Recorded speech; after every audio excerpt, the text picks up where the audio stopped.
What's up YouTube? Jeff back again. Today another video talking about customizing settings on your Galaxy S22 Ultra. Today's video is kind of going to be a little bit of a basic one, but I think it's one that a lot of people will find interesting and maybe learn something they didn't know.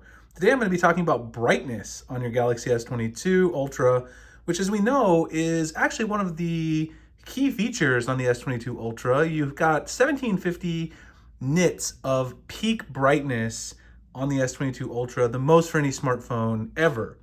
However, I think some people don't understand fully some of the points about that brightness and the fact that 1750 isn't always activated even when you are in a really sunny area. Today I've also gone a little bit of old school using my manual notebook for some of my notes on the video. Today I'm using my Bellroy notes and my field notes. I'm a big fan. I actually collect field notes as well. And my Ridge pen, huge fan of this. If you guys are interested in the bold action, I'll drop the link below. They gave me a discount code for their current sale that's running, 15% off. This pen is really awesome for my everyday carry. I made my list in here today though, so a little old school, not going with the keep notes. So we're gonna talk a little bit about how to activate extra brightness mode, adaptive versus extra brightness. Can you use both of these things? How to activate extra dim mode, and then brightness on the lock screen and the always on display. So let's talk about the first thing, which is adaptive versus extra brightness mode. And if you have your phone on adaptive brightness, which if you go into the display settings, you can see right here, adaptive brightness basically adapts to the lighting conditions. You probably know that. But one thing that a lot of people don't know is the only way to get the maximum brightness out of your S22 Ultra is to have it on adaptive brightness. And even in adaptive brightness mode, that extra brightness, that top max brightness that you can get only turns on when you're in super bright conditions. So right now, obviously I'm inside, it's not gonna be there. Of course, adjusting the brightness toggle will give you a higher baseline brightness. Of course, that's what that does. But that 1750 that Samsung's talking about isn't really even achievable on the whole display. It only occurs locally in super bright conditions outdoors. Now, in testing the brightness on this, I haven't even been able to achieve 1750 in my measurements at all, getting close to 1300 nits outdoors here in the Arizona sun. So adaptive brightness is actually the way to get the brightest display you want under those really crazy lighting conditions. Now there's also, if you turn off adaptive brightness, this extra brightness toggle right here. People ask, what does the extra brightness toggle do? Does that give you the 1750?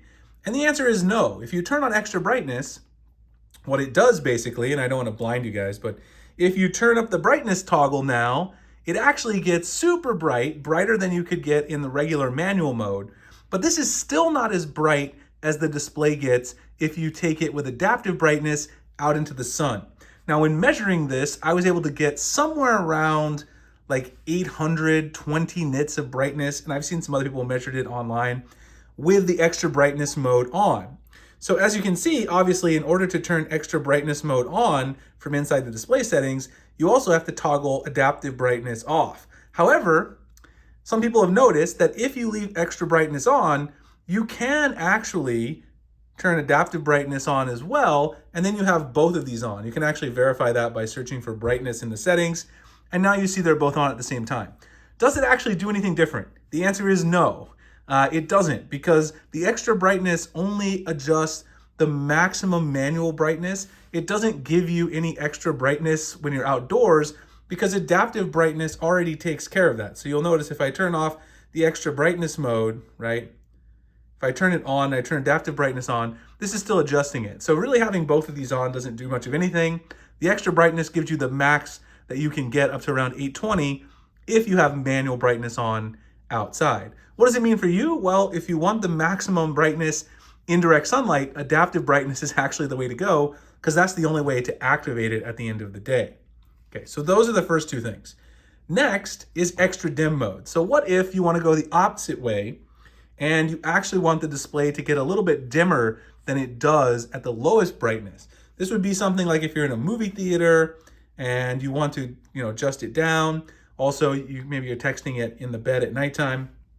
If you go to the accessibility settings and you go to visibility enhancements, right down here is the extra dim mode. If you turn this on, obviously, what it does is if you adjust the brightness down, it gets a lot dimmer than it would. So basically the baseline brightness is lower when you turn on the extra dim mode. This is a very useful feature also that a lot of people don't see or find because it's in accessibility settings, which a lot of people don't ever even check out their accessibility settings, which is a shame because there's some useful things that are in there.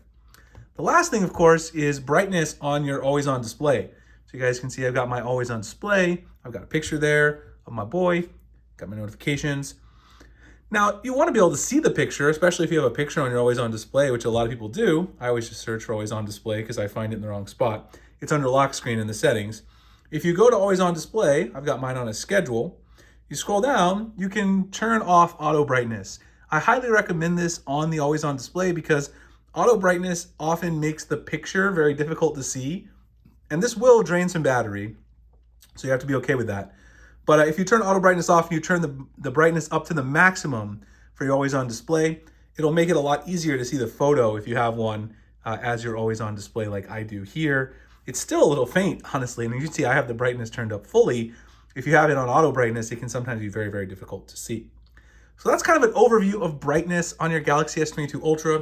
That 1750 is great, but so far I haven't actually seen that hit. Again, it's a local thing. It's not in every area of the display, so it's kind of hard to measure. You can really get up to like 1300 in max brightness mode when it's on adaptive brightness, somewhere around 820 nits of brightness if you use extra brightness mode with adaptive brightness off. Anyway, still better than any other phone in terms of brightness. Hope you guys enjoyed the video. If you did, like, comment, subscribe, hit that notification icon for future videos like this. You guys can also enter our March giveaway at the links in the comment and pinned description. It's right there. Win a flagship phone, $500 in cash, and more. Appreciate you guys checking it out, and I'll see you in the next one. Thanks a lot for watching.